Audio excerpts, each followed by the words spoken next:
Hello, everybody. This is Bobby Keyser, and you are listening to the Son of Man, Urantia Podcast. This week's episode is Chapter 18, Part 4, The 12 Apostles. James and Judas Alphaeus. James and Judas, the sons of Alphaeus, were twins living and fishing near Carescia. They were 26 years old and married, with James having 3 children and Judas 2. They were the 9th and 10th apostles brought into the group, and they were chosen by James and John Zebedee. There's not much to be said about James and Judas. They were 2 commonplace fishermen. They loved Jesus, and he loved them, but they almost never asked him questions. James and Judas Alphaeus couldn't understand much of what Jesus taught, and pretty much stayed out of the religious debates that went on between the other apostles. That said, they were super happy to find themselves numbered among such a group of mighty men. James and Judas were almost identical in appearance, mentality, and spiritual perception. What's said of one can be recorded for the other. Andrew assigned James and Judas to be in charge of all the people that would come to hear Jesus speak. The common folk were encouraged to see 2 people like themselves honored as apostles, and this alone brought a lot of faint-hearted believers into the kingdom. They also appreciated that it was 2 ordinary people like themselves acting as the official ushers who told them what to do. James and Judas were, in effect, the expediters, or all-around errand runners, if you would, for the 12. They helped Philip with the supplies, took money to the families for Nathanael, and they were always ready to help out as needed. James and Judas were also called Thaddeus and Lebbaeus. They really had no strong points or weak points. There was nothing outstanding about either of them. They didn't have the same brain power as the others. They knew it, and they were actually happy about it. The other apostles gave these 2 nicknames, all in fun, that pretty much meant they were average, ordinary, and commonplace guys. The twins were good-natured and simple-minded helpers, but they were also kind, generous, faithful, and big-hearted. Everybody loved them. Jesus took them on as apostles because he didn't look down on a lack of talent, just evil and the making of it sin. And when James and Judas were like so many other fair-minded people on his worlds of time and space. When Jesus refused to allow a certain rich man to become an evangelist unless he sold his goods to help the poor, and yet the people saw the twins as apostles, they were then certain that Jesus was no respecter of persons. In other words, for Jesus, a person's status or position on any of the material worlds of time and space means nothing. Faith is all that matters. Only the kingdom of heaven could be built on such a fragile human foundation. And the twins were proud yet humbled at being included. For James Alphaeus, it was Jesus' simplicity that he admired the most. While the twins couldn't understand Jesus mentally, they did feel the love bonding them together.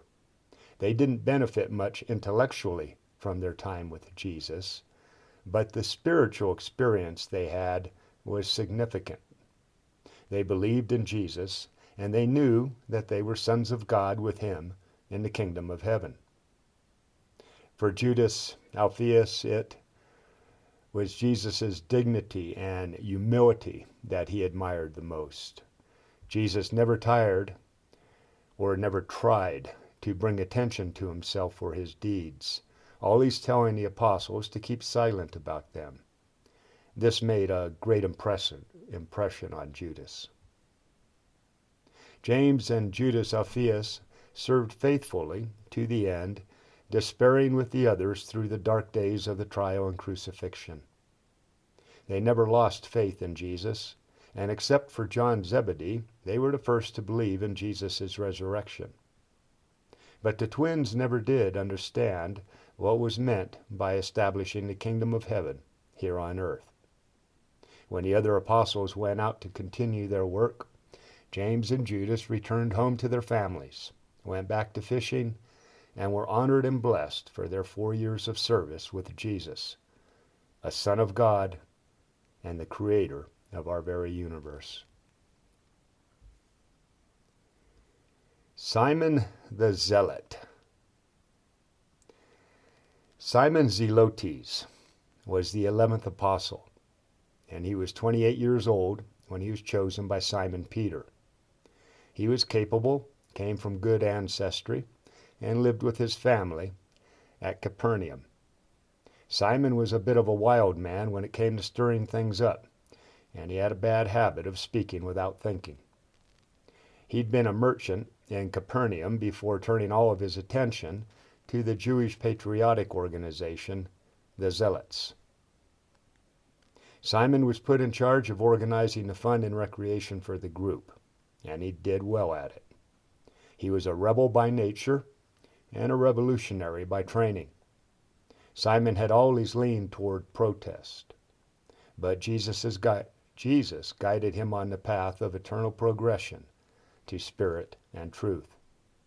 He was a man of intense loyalties with warm personal friendships, and he deeply loved Jesus. The one thing that Simon admired the most about Jesus was his composure.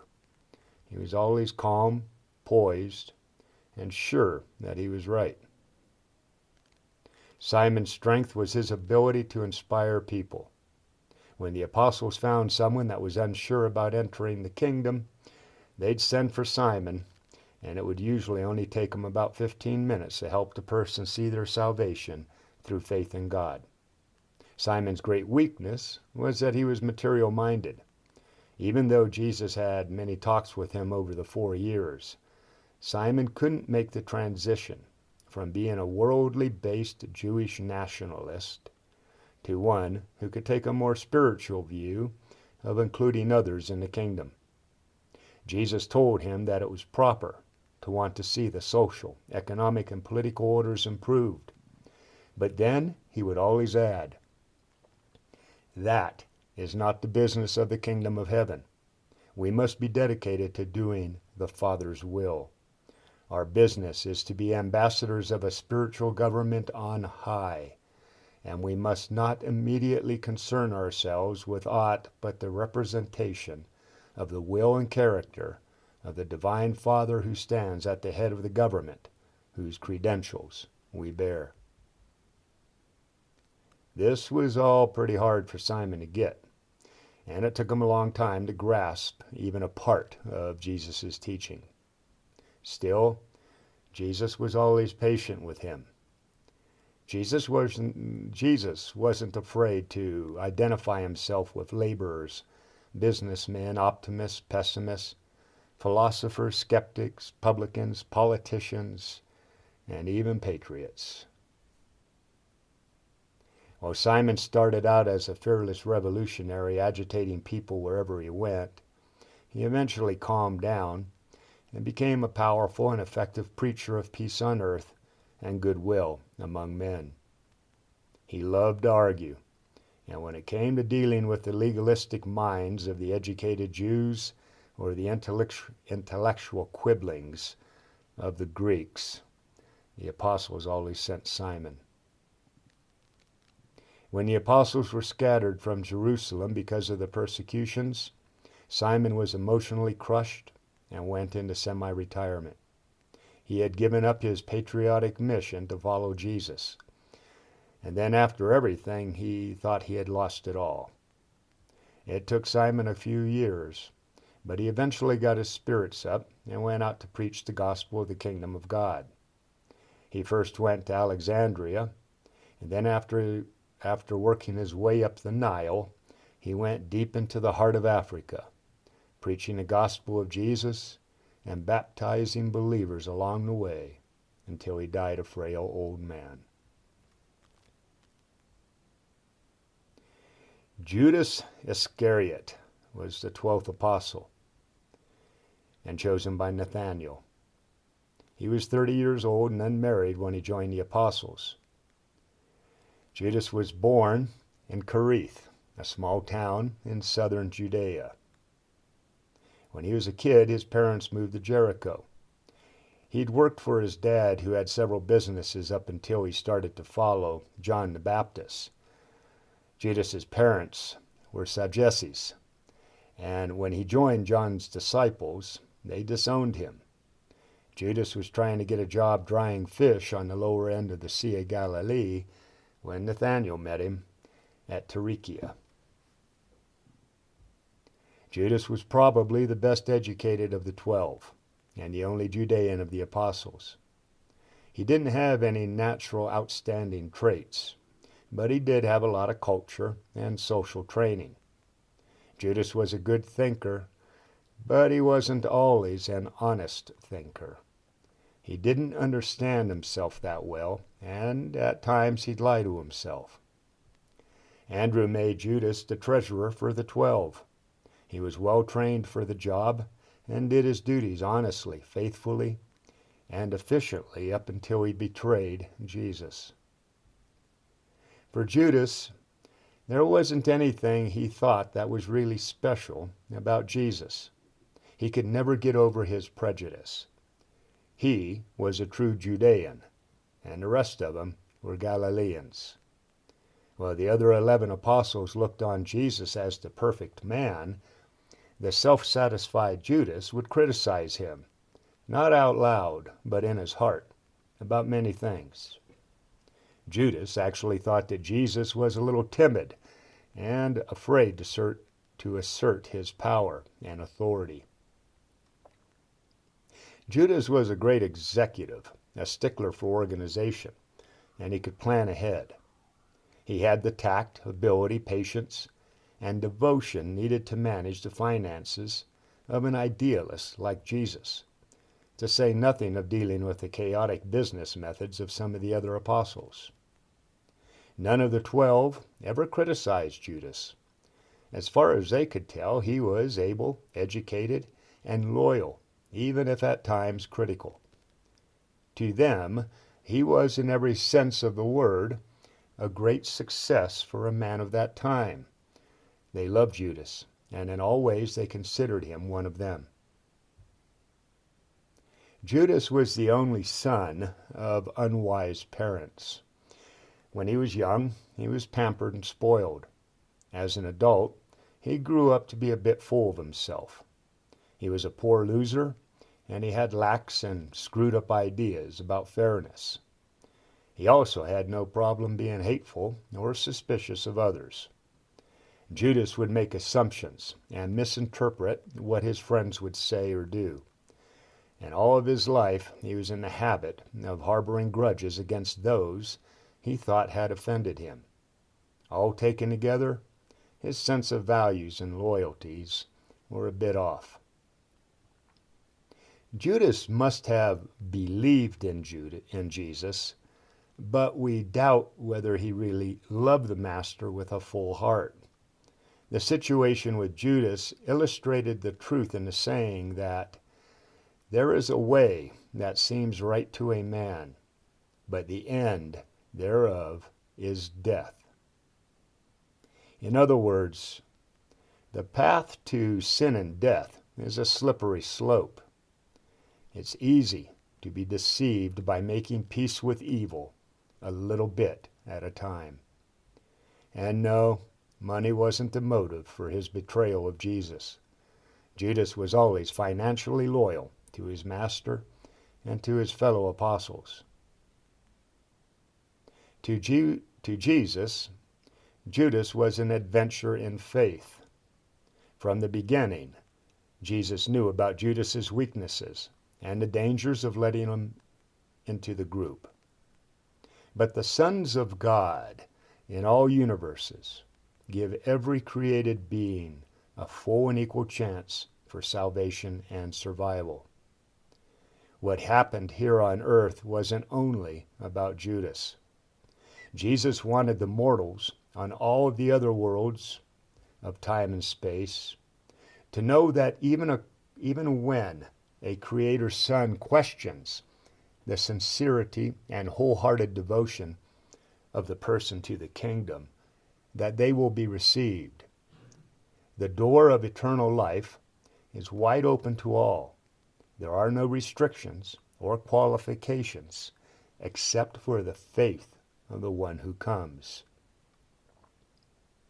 This is why Jesus let Judas go on to the very end, and why he always did everything possible to transform and save this weak and confused apostle.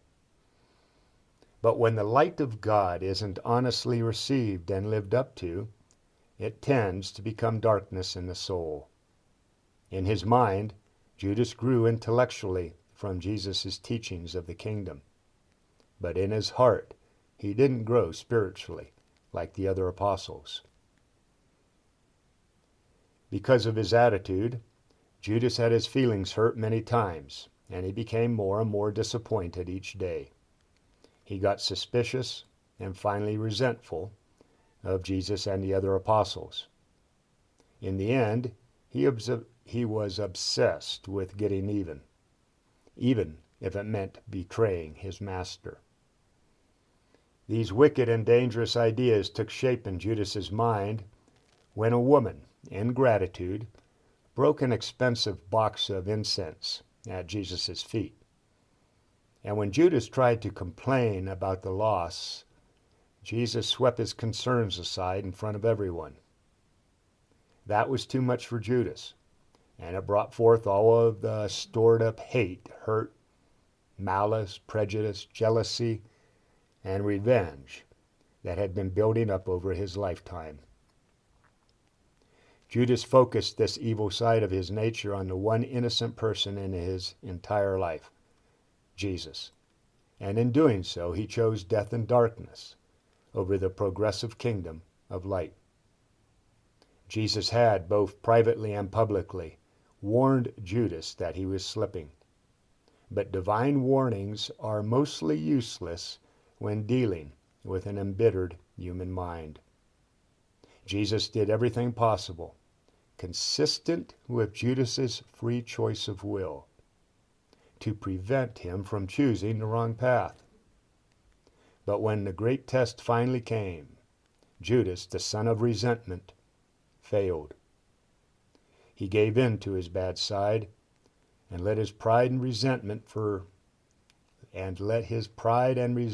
and desire for revenge take over his mind, and this quickly sent him into a pit of despair, confusion, and depravity.